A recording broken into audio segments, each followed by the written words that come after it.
Welcome to the QuantumLock Client demonstration. This is a controlled local simulation. It uses synthetic data only. We begin by checking the local environment. The QuantumLock Client component is available in the Python workspace. We then open the file protection workflow. The test file is called contractdemo.txt. It is a synthetic file created only for this presentation. No customer, personal, regulated, or production data is used. The protection workflow uses ML-KEM-768 for key encapsulation.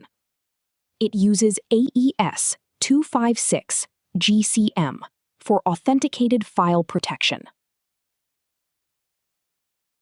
When protection begins, the system creates contractdemo.qlock. This is the protected file envelope. Recovery now requires the matching private key and successful authentication of the protected content. Next, we simulate an unauthorized restoration attempt. The private key does not match the protected envelope. The request is rejected. The screen shows access denied.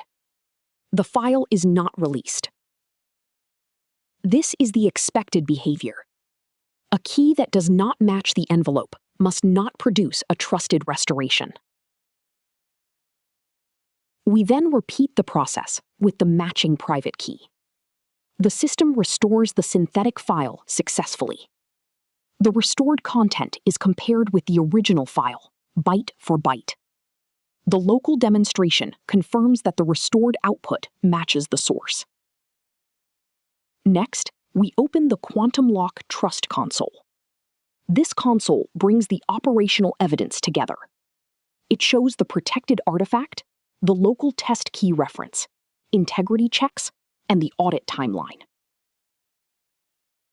The evidence bundle records the local simulation events.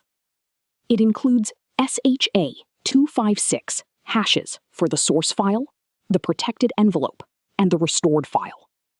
It also records the successful authorized restoration. This is a local simulation. A production deployment requires validation in the organization's licensed environment, with its own key management, access controls, policies, and audit requirements. The next step is a 4-week SoftQuantus proof of concept. Select a priority workflow. Validate protection, recovery, governance, and evidence in your environment. Review the results with the SoftQuantus team. Then agree the next deployment step. Visit softquantus.com to begin the conversation.